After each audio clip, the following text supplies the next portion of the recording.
Baik, bismillahirrahmanirrahim. Assalamualaikum warahmatullahi wabarakatuh. Selamat pagi, rekan-rekan mahasiswa.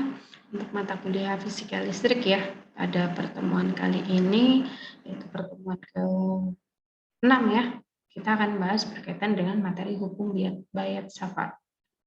Oke, dalam hukum Biat Safarat ini berbunyi bahwa gaya akan dihasilkan oleh arus listrik yang mengalir pada suatu penghantar yang berada di antara medan magnetik. Nah, ini untuk hukum Biot Safarat, ini besar medan magnet di sekitar arus listrik dapat ditentukan dengan hukum Biot Safarat. Nah, misalnya sebuah kawat konduktor yang dialiri arus sebesar I, ambil elemen kecil kawat tersebut yang memiliki panjang sepanjang DL. Nah, ini arusnya mengalir, ini panjang kawatnya sepanjang DL ini. Arah dari DL ini sama dengan arah arus. Ya, elemen kawat tersebut dapat dinyatakan dalam notasi vektor DL. Misal, untuk menentukan medan magnet pada posisi P, ini ya, dengan vektor jarak R terhadap elemen kawat ini terhadap P terhadap kawatnya. Nah, ini untuk menentukan kuat medan magnet yang dihasilkan oleh elemen kawat diilustrasikan seperti ini ya. Ada I, ada sepanjang DL, titik P terhadap kawat tersebut dengan jarak vektor R. Nah, kuat medan magnet di titik P ini yang dihasilkan oleh elemen vektor DL saja diberikan oleh hukum Biot-Savart, yaitu dengan persamaan berikut. Dengan mu0 disebut permeabilitas magnetik vakum dengan nilai 4pi kali 10 pangkat minus 7 Tesla meter per ampere. Untuk medan magnet oleh kawat lurus tak berhingga, ini mencari medan magnet yang dihasilkan kawat lurus tak berhingga oleh arah vektor dl yang selalu tetap, yaitu mengikuti arah dari arah kawatnya ya, sama seperti tadi juga mengikuti dari arah kawatnya untuk dl ya. Nah, ini terhadap titik P dengan jarak R. Besar medan magnet yang dihasilkan vektor dl ini adalah dapat diselesaikan dengan persamaan ini ya, dp ya. Oke, terus untuk variabel integral ini ya, ada titik pengamatan, ada jarak terhadap kawat vektor R, dan ini terus untuk arusnya mengalir sepanjang kawat tersebut atau sepanjang DL tadi, maka kita bisa cari berapa sintetanya, yaitu A per R dengan teorema Pythagoras. Maka DL-nya bisa kita cari, DL dan dp-nya. Ini untuk L-nya. Untuk medan magnet total yang dihasilkan kawat adalah B. Nah, ini untuk mu0 per 2pi I per A. Untuk arah medan magnet yang dihasilkan arus listrik dapat ditentukan dengan aturan tangan kanan. Jika kalian genggam 4 jari tangan kanan dan ibu jari dibiarkan lurus, maka arah ibu jari bersesuaian dengan arah arus. Arah jari-jari yang digenggam bersesuaian dengan arah medan magnet di sekitar arus tersebut. Cara lain yaitu berdasarkan dengan arah masuk skrup putar kanan, arah masuk skrup sesuai dengan arah arus, sedangkan arah putar skrup sesuai dengan arah medan magnetnya. Jadi bisa menggunakan prinsip ya, yaitu untuk menggunakan jari atau genggaman ya, bisa juga dengan menggunakan skrup.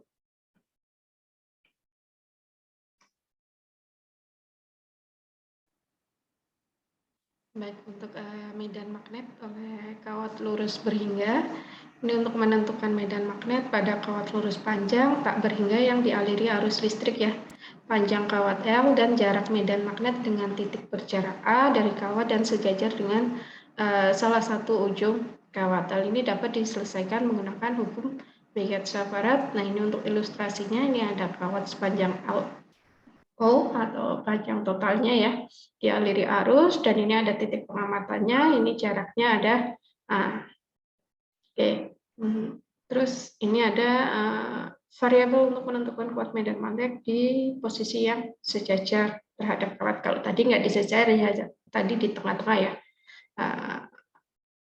Nah, tidak pas sejajar di ujungnya. Bisa aja ya, untuk titik pengamatan itu berubah, bisa di ujung, di tengah, ataupun di sisi kiri.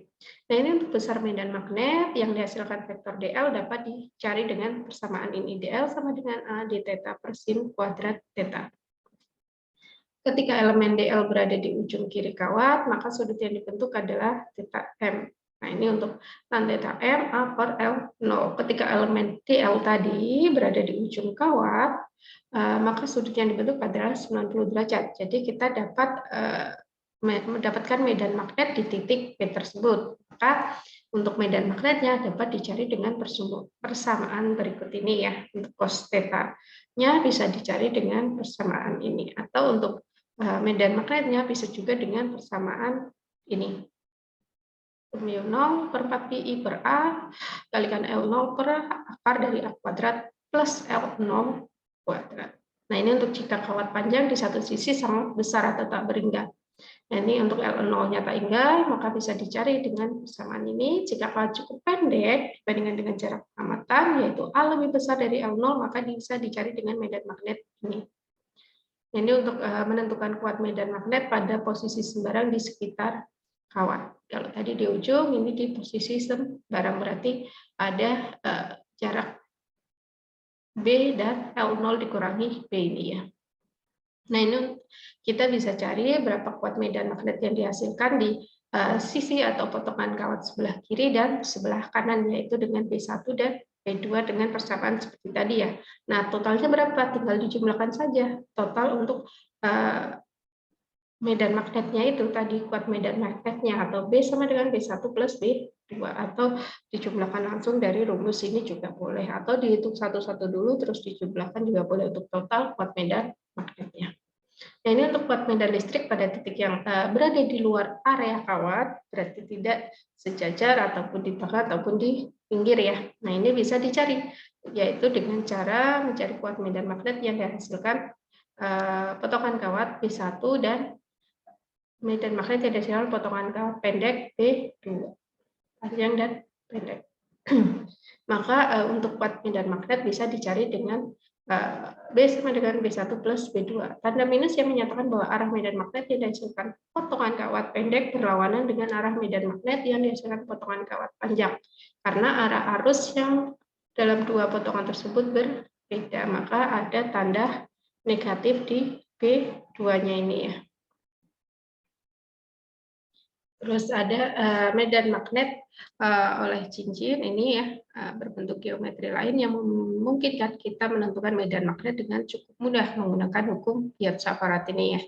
Nah, ini misal ada sebuah cincin dengan jari-jari A dialiri arus listrik I ini ya. Besarnya medan magnet di titik P, pengamatannya ini sejauh B, maka dihasilkan oleh elemen cincin sepanjang DL. Maka untuk dp-nya bisa dicari, DL-nya selalu tegak lurus ya. Tegak lurus R ini ya, sepanjang untuk jaraknya, sehingga theta 90 derajat dan sin theta 90 adalah 1, maka bisa kita cari dp-nya berapa. Nah, ini untuk besar medan total menjadi B-nya sekian untuk persamaannya. Mu 0 per 2 I per A sin pangkat 3 alfa. Untuk kasus khusus, titik di pusat lingkaran, kita dapatkan A-nya 90 derajat, sehingga B-nya dapat kita cari dengan persamaan ini. Untuk arah medan magnet yang dihasilkan cincin dapat ditentukan juga dengan aturan tangan kanan. Medan magnet oleh busur lingkaran, sekarang kita anggap cincin bukan lingkaran penuh, tetapi hanya berupa busur sudut keliling dengan theta ya. Kuat medan sepanjang suku cincin yang berjarak B dari pusat cincin. Dan untuk kasus ini kita memiliki dua komponen medan magnet atau dua komponen medan ya, yaitu searah sumbu dan tegak lurus. Kuat medan magnet total searah sumbu. Nah, maka dapat dicari dengan dp-nya ini, mu0 per 4 pi, I theta per A sin pangkat 3 alfa. Nah, ini untuk kuat medan yang tegak lurus sumbu. Kasus pertama adalah jika panjang busur kurang dari setengah lingkaran. Dalam kasus ini, tiap elemen busur tidak memiliki panjang pasangan diametris yang menghasilkan komponen medan horizontal yang saling meniadakan.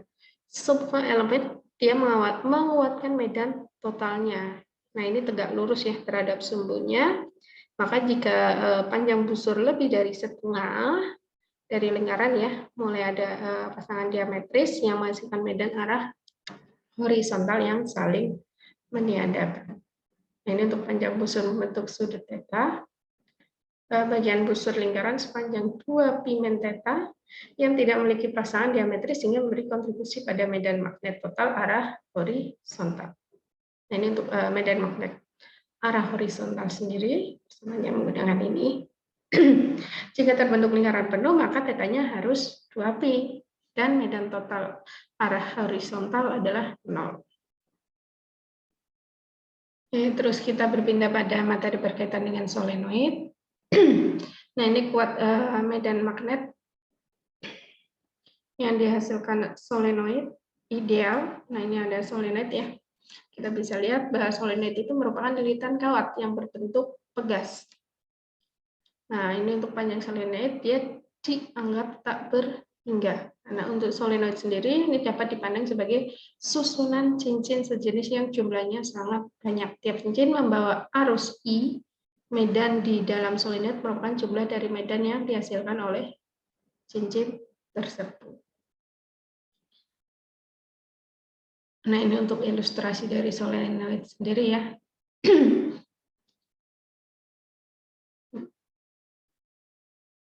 Oke, nah ini untuk penambang solenoid. Jika kita belah menjadi dua, ini ada titik pengamatannya, ada jarak R, terus di panjangnya ada X, DX ya.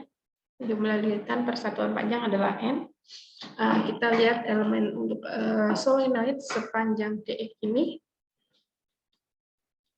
Karena elemen tersebut dapat dipandang sebagai sebuah cincin dari solenoid tadi ya, maka medan magnet yang dihasilkan di titik P dengan mengganti I dengan DI.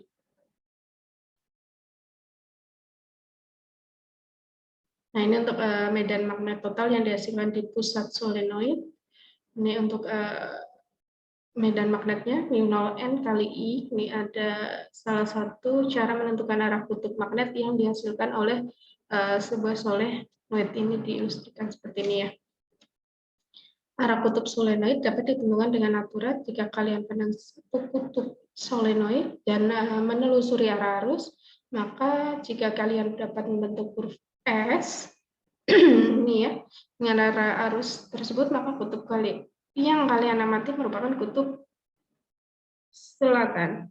Sebaliknya, jika menemui kutub dengan huruf N yang kiri ini, maka dia adalah merupakan kutub utara.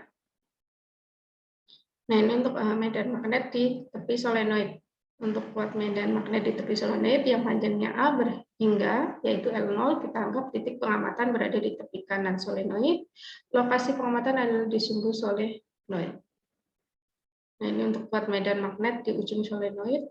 Ini pengamatannya ya, di ujung dapat dicari dengan rumus ini, medan magnetnya, kata medan magnetnya. Satuannya Tesla ya, jangan lupa untuk medan magnet. Untuk kasus khusus di mana panjang salah satu solenoid sangat panjang, bisa menggunakan persamaan ini. Jadi nilainya sama dengan kuat medan magnet yang dihasilkan oleh solenoid panjangnya tak berhingga pada dua ujungnya. Nah, ini untuk kuat medan magnet pada jarak sembarang di dalam solenoid, kuat medan pada sumbu solenoid berhingga yang letaknya sembarang, panjang solenoid L0, Ini ya, sepanjang L0 dan kuat medan magnet pada jarak P.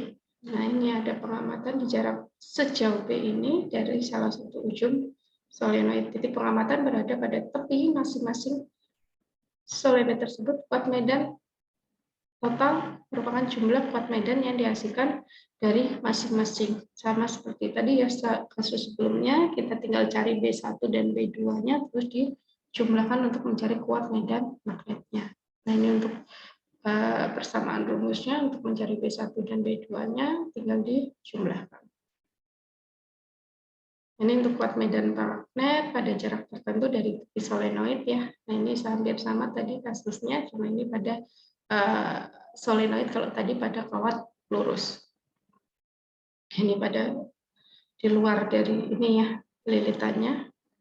Sama dengan kita mencari B1, B2, tinggal dijumlahkan untuk kuat medan magnetnya. Nanti tinggal diamati untuk persamaannya. Untuk medan magnet dalam toroid, kalau tadi solenoid, sekarang toroid. Solenoid adalah kumparan yang berbentuk lurus seperti sebuah parabol koin, sedangkan solenoid ideal memiliki panjang tak berhingga. Nah, ini kuat medan magnetik di luar solenoid ideal 0, sedangkan di dalam rongganya jika solenoid yang panjangnya berhingga, kita gabungkan ujungnya. Nah, maka dia akan membentuk seperti ini ya, ban atau donat ya. Bentuk ini yang dinamakan toroid. Berarti ini gabungan dari sebuah solenoid yang membentuk lingkaran atau bulatan ya. Nah, ini untuk kuat medan magnet dari toroid sendiri sama dengan kuat medan magnet dalam solenoid ideal. Jadi kuat medan magnet dari toroid sendiri dapat dicari dengan persamaan ini ya. P sama dengan mu N kali IN adalah jumlah kumparan, persatuan panjang, dan arus yang mengalir. Dan untuk toroid ideal ini kuat medan magnet di luar toroid 0, dan hal yang juga kita jumpai pada solenoid ideal ternyata. Nah, ini untuk bentuk dari toroid sendiri. Terus ada juga beberapa contoh pada penggunaan pembiayaan sakarat ini pada dua kawat sejajar ya. Nah, ini bisa kita cari B1, B2-nya. Ini ada I1, I2, dan titik pengamatan. Maka kita bisa temukan berapa kuat medan magnet totalnya terhadap titik pengamatan ini. Nah, ini gaya antara dua kawat berarus listrik. Sama ya, I1, I2, maka ada gaya yang di sini, gaya Lorentz. Kuat medan magnet yang dihasilkan kawat berarus I1 di lokasi kawat berarus I2, maka bisa dicari B21-nya. Karena medan magnet ini tegak lurus ya, kawat, karena kawat 2 dialiri arus listrik, maka ada gaya Lorentz, yaitu F21 ini, yang bekerja pada kawat 2. Arah arus listrik pada kawat 2 dan arah medan magnet pada kawat tersebut saling tegak lurus hingga besar gaya Lorentz dapat kita cari F21-nya. Sedangkan L2 ini adalah panjang kawat yang dialiri arus I2. Gaya Lorentz persatuan panjang yang bekerja pada kawat. Definisi 1 ampere. Ini untuk berdasarkan gaya antar dua muatan dua kawat sejajar yang dialiri arus listrik, kita bisa mendefinisikan besar arus 1 ampere, misal dua kawat sejajar tersebut dialiri arus yang tepat sama I1 sama dengan I2 sama dengan I, maka gaya persatuan panjang dapat bekerja pada kawat 2 adalah F21. Jika I-nya 1 ampere, A-nya 1 meter, maka kita bisa hasilkan F21-nya adalah 2 kali 10 pangkat minus 7 Newton per meter. Dengan demikian kita dapat mendefinisikan bahwa arus yang mengalir pada kawat sejajar besarnya 1 ampere jika gaya persatuan panjang yang bekerja pada kawat tersebut 2 kali 10 pangkat minus 7 Newton meter ini ya. Newton per meter. Nah, ini untuk contohnya ada sebuah prototipe model pesawat memiliki massa 180 gram. Dan muatan 18 kolom ketika bergerak dengan laju 1,8 meter per second pada jarak 9 cm dari satu kawat yang sedang dialiri arus 30 ampere, arah pesawat sama dengan arah kawatnya. Tadi ingat ya, harus mengikuti DL-nya tadi ya. Berapa percepatan sebuah modul pesawat, maka Anda bisa tentukan medan magnetnya berapa, F-nya berapa, dan A-nya. Nah, ini ada contoh lagi juga berkaitan dengan pasangan kawat yang panjangnya dialiri arus DC 30 ampere dan dari sebuah alat, kawat tersebut memiliki diameter yang dapat diabaikan. Nah, ini diameternya bisa kita abaikan, karena kecil ya. Kedua kawat tersebut terpisah sejauh 2 mm. Berapa kuat medan magnet dengan jarak 10 cm? Berarti ada titik pengamatannya tadi dari tengah-tengah kawat. Maka kita bisa cari berapa, karena dia nggak di ujung, dia berarti ada jarak. Maka kita bisa harus cari dulu B1 dan B2-nya untuk menentukan B totalnya. Nanti teman-teman bisa ini ya, coba kerjakan dua contoh soal ini sebagai persiapan untuk